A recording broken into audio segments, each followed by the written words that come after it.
sur les routes de l'Issane. Nous avons de la chance, depuis une trentaine de minutes il n'y a plus de pluie. Et nous nous dirigeons vers un site exceptionnel qui s'appelle le Wat Phu Tok. Et nous nous y rendons sur l'une des routes les meilleures de la région, car elle est asphaltée.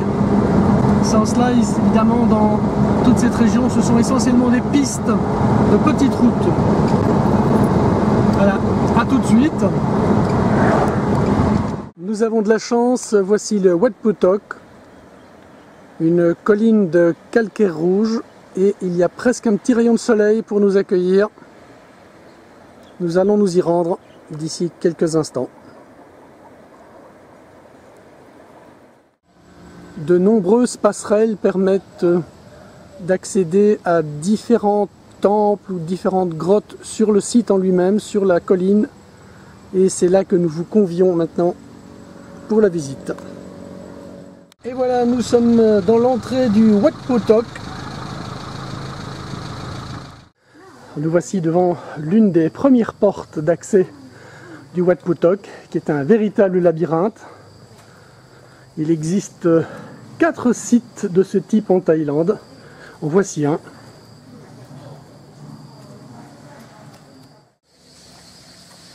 Voilà, des centaines et des centaines de marches en bois essentiellement.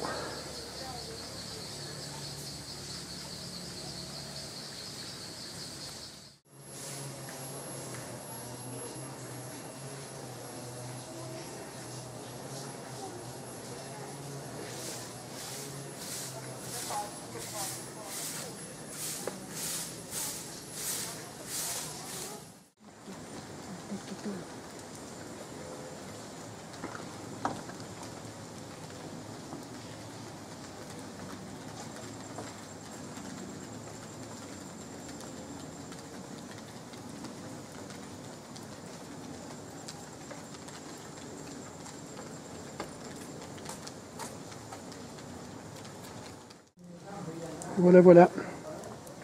Bravo.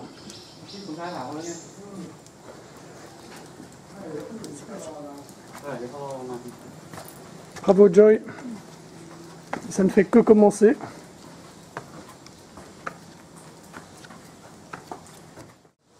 Fort heureusement, toutes les marches, toute la structure en bois, c'est du teak, donc solide, pratiquement imputrescible, car il y a tout de même beaucoup d'eau toute l'année. En tout cas, lorsque, comme maintenant, c'est la saison des pluies, la mousson.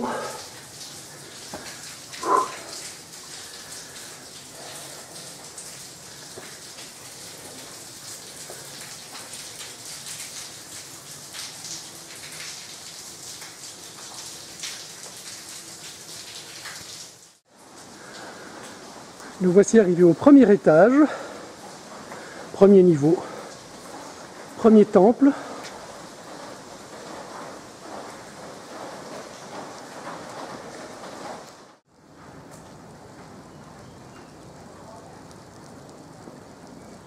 On peut se douter évidemment qu'avec un joli rayon de soleil, la vue doit être sublime.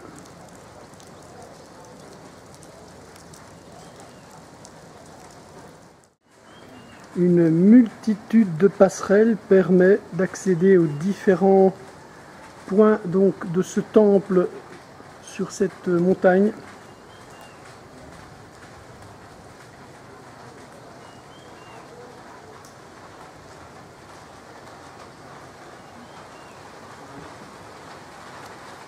L'essentiel de l'ouvrage étant, comme vous le voyez, réalisé en bois de teak.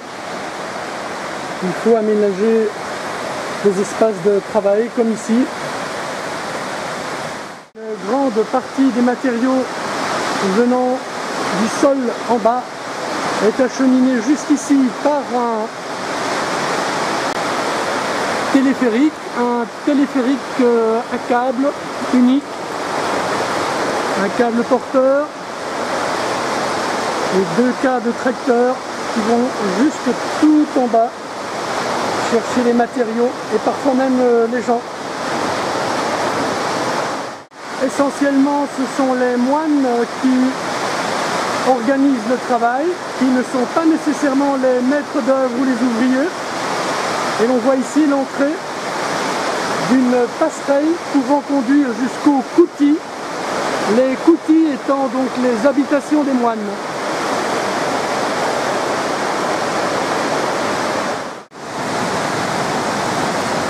Contrebas, un stupa, lui aussi sous la pluie comme nous, car ça tombe dru comme vous le voyez.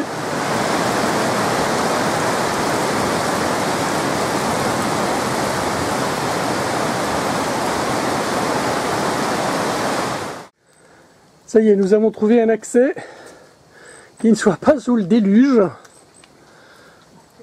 C'est parti.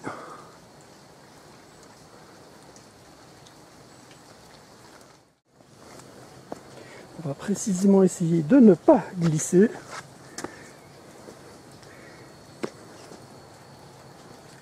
Nous arrivons sur l'une des passerelles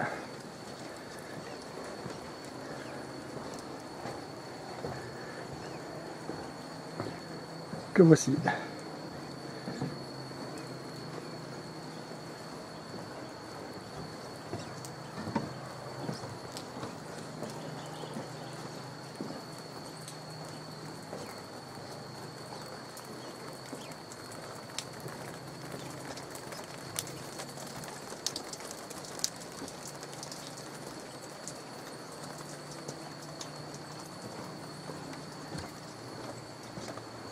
Comme l'on peut s'en rendre compte,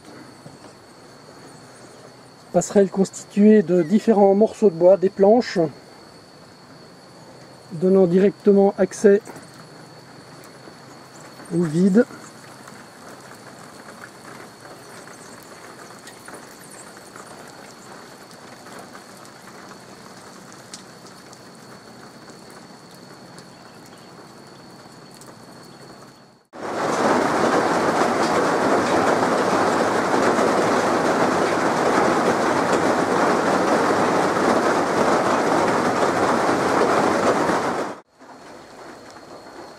Et nous abordons une autre face, un autre versant de cette montagne, toujours sur le parcours.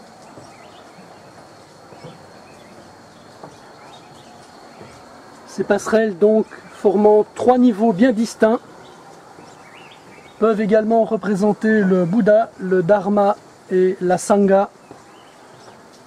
Et en fonction de ces trois niveaux, les personnes récitant des prières, des mantras, eh bien, font le tour de cette montagne qui, selon ce que l'on nous en dit,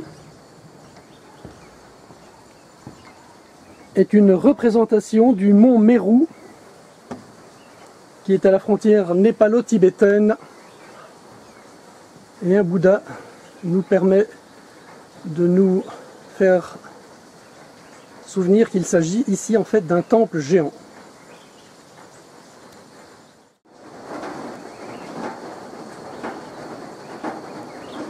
Un peu partout en se baladant, on découvre donc des niches avec des statues du Bouddha.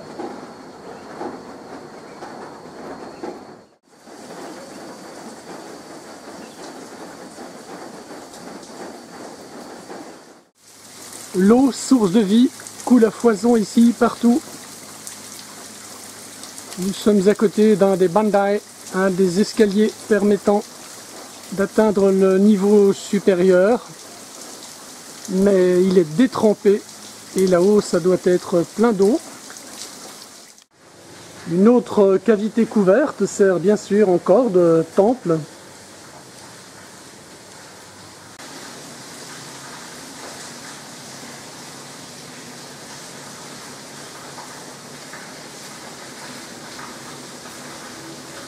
Mille précautions, nous allons redescendre de 1 ou 2 niveaux car les nuages s'amoncellent.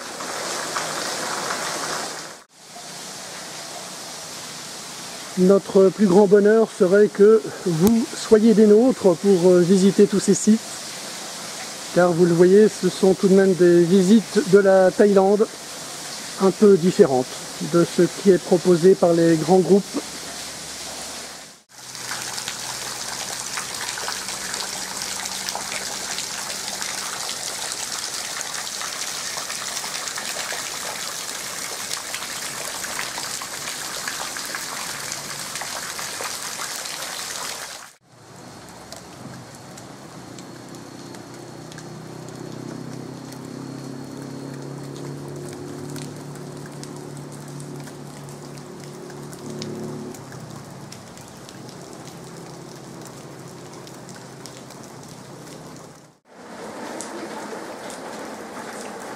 Voici encore un coutil à flanc de roche, de roc.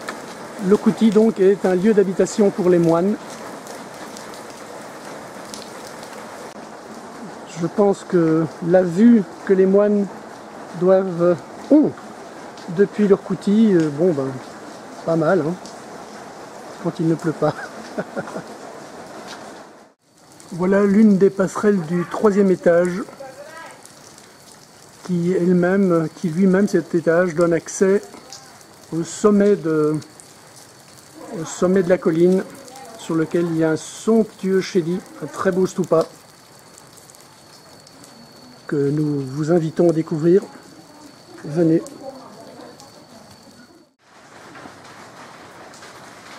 La vue du 3e étage.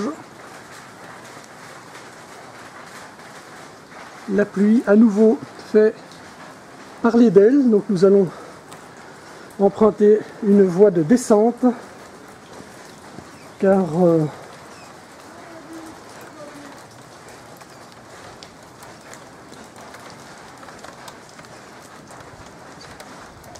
se trouver sur ces passerelles parfois instables, hein, de nuit et sous la pluie, il y a d'autres amusements.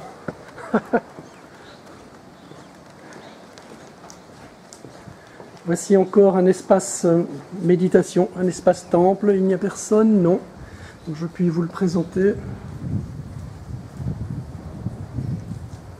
Voilà. Toujours des grottes, bien évidemment.